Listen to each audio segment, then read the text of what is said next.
Hello, and welcome to the newest episode in Dialogue Topics. I'm Taylor Petrie, editor of Dialogue at Journal of Mormon Thought. This season, we're talking about the history of LDS scholarship on specific themes, exploring a topic in depth to consider how dialogue has been a forum for these important issues since its founding. We'll also bring you up to date on these topics with our more recent issues to discuss some of the current trends. All of our topic pages are curated to bring you comprehensive collections of annotated scholarship and may be found at dialoguejournal.com/topic pages, all one word, or navigate there from our homepage. You'll find amazing research and resources on tons of issues. And thanks for your sustaining support.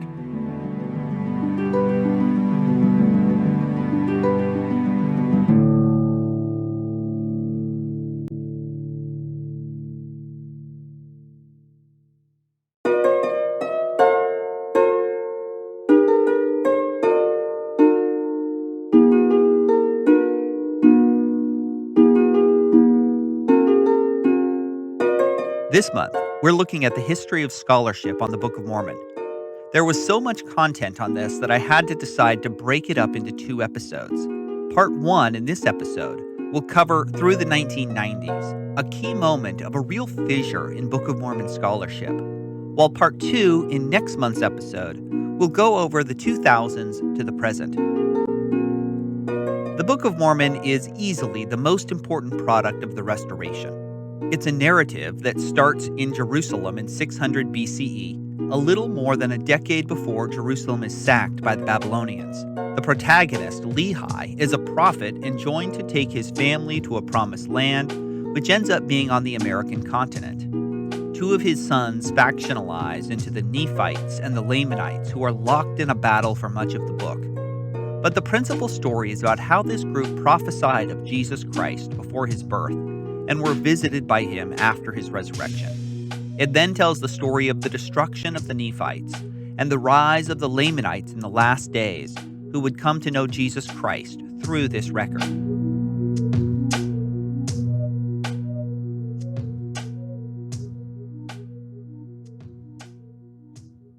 Joseph Smith called it the keystone of our religion. For many, the entire fate of the church stands or falls on the Book of Mormon.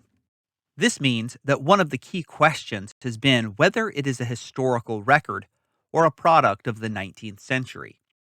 We're going to think a bit about how this binary has structured the scholarship around the Book of Mormon, driving critical and apologetic efforts alike.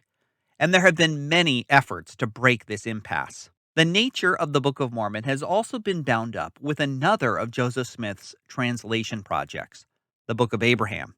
I go over this story in a previous episode, but long story short, the original manuscripts of the Book of Abraham were rediscovered in the 1960s and were not related to Joseph Smith's translation at all, thus calling into question again the nature of the Book of Mormon translation. It's worth pointing out that scholarship on the Book of Mormon has not only happened in dialogue. In the 1980s and 1990s, the Foundation for Ancient Research and Mormon Studies innovated new apologetic scholarship, which lives on today in the form of Book of Mormon Central. There is a Journal of Book of Mormon Studies, once housed at the old farms and now a central feature of the Neil A. Maxwell Institute at Brigham Young University. There are also new scholarly societies dedicated to the Book of Mormon. We've also begun to see articles and books in non-Mormon journals and academic presses. So this vast landscape of scholarship means that a survey of dialogue, as robust as the material may be found there, is still partial. I'll try my best to contextualize the broader trends, but even in all of this sea of scholarship, I was consistently surprised at the high-quality, important pieces that have been published in dialogue up through today. Get ready for a wild ride.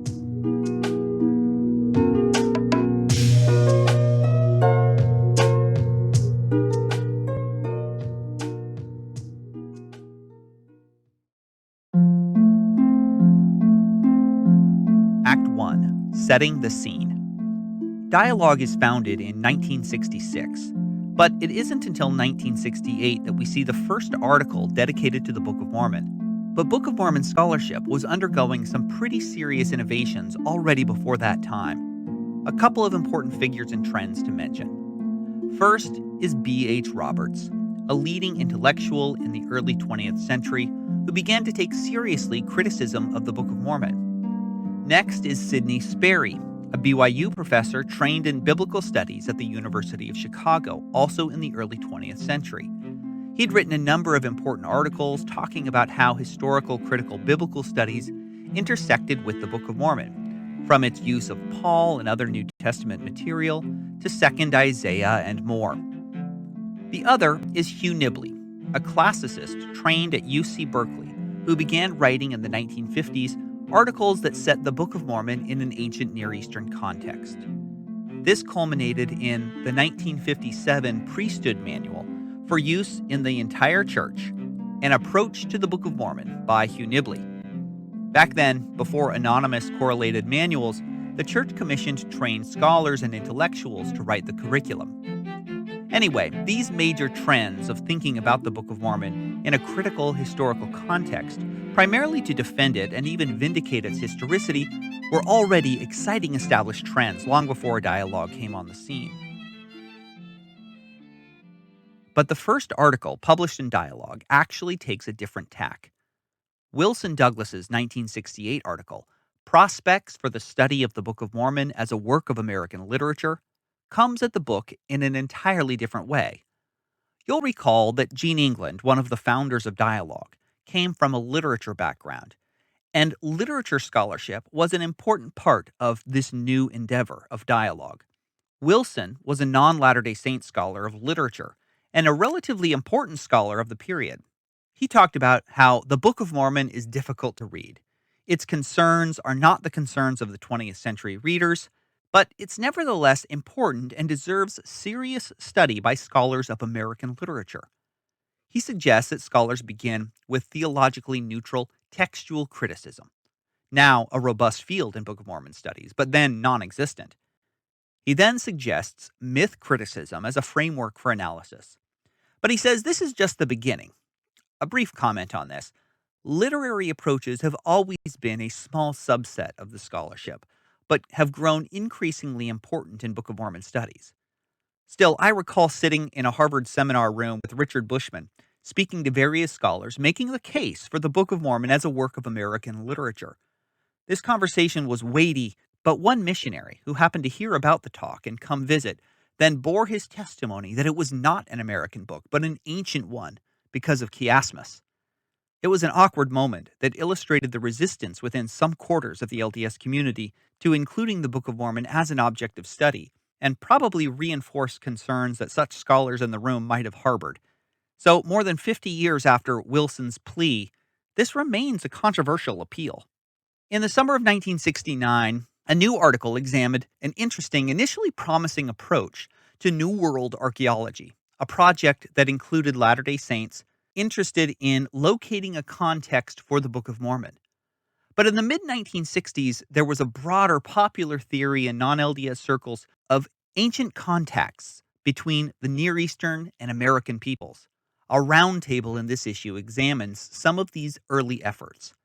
In the 1950s, Thomas Ferguson founded the New World Archaeological Foundation, which was incorporated into BYU and the church under the direction of Elder Howard W. Hunter. This first official apologetic project wasn't a particularly successful venture and often led to professional embarrassment. This hypothesis has not held up over the past 50 years, but the entries in this roundtable capture some of the enthusiasm that was prevalent in this period for some trustworthy historical connection.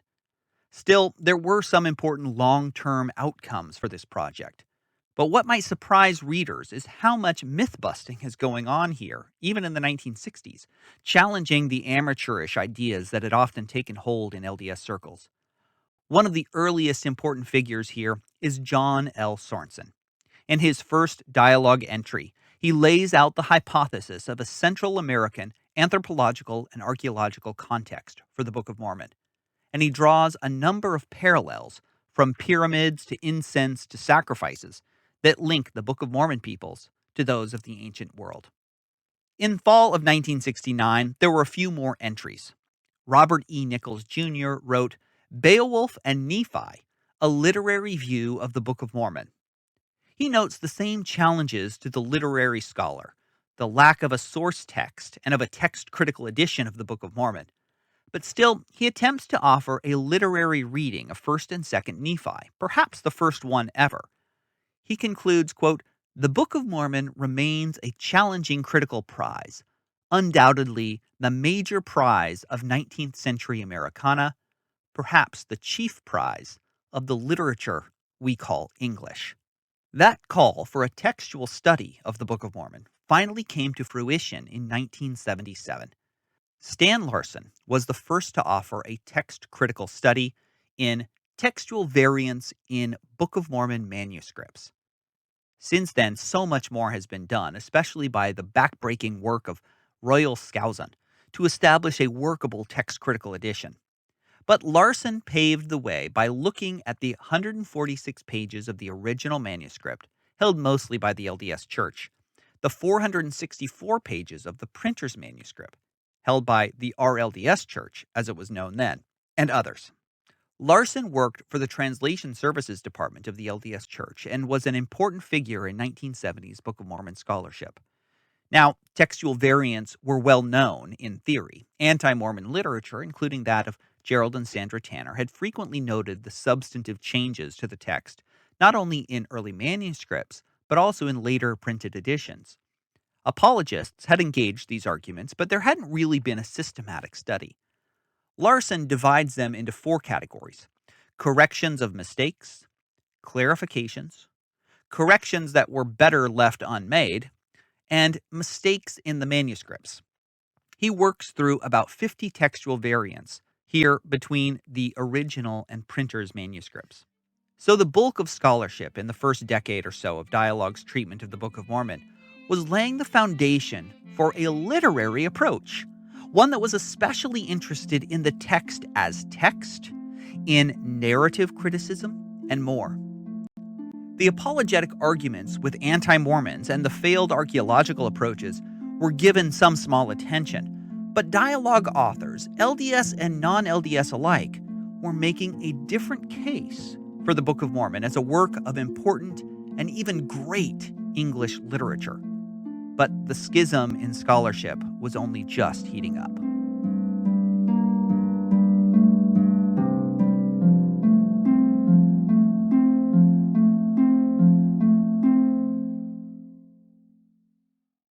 I'm going to take a risk in this ad by saying the word holiness right here in the very first sentence. That's risky because the word can trigger all kinds of positive or negative feelings. I mean, sometimes I'm afraid to call something holy because it makes things feel sort of unrelatable or like disconnected from everyday life. And really, I mean, that's too bad because the word's actually related to wholeness and healthfulness, which suggests that maybe we can learn to find holiness in places we never really thought to look before. I'm talking about holiness like a fire. It can warm, but it can also burn. You might get smoke in your eyes, but the flickering flames are also really beautiful. If this kind of holiness sounds appealing, you should check out Fireside with Blair Hodges.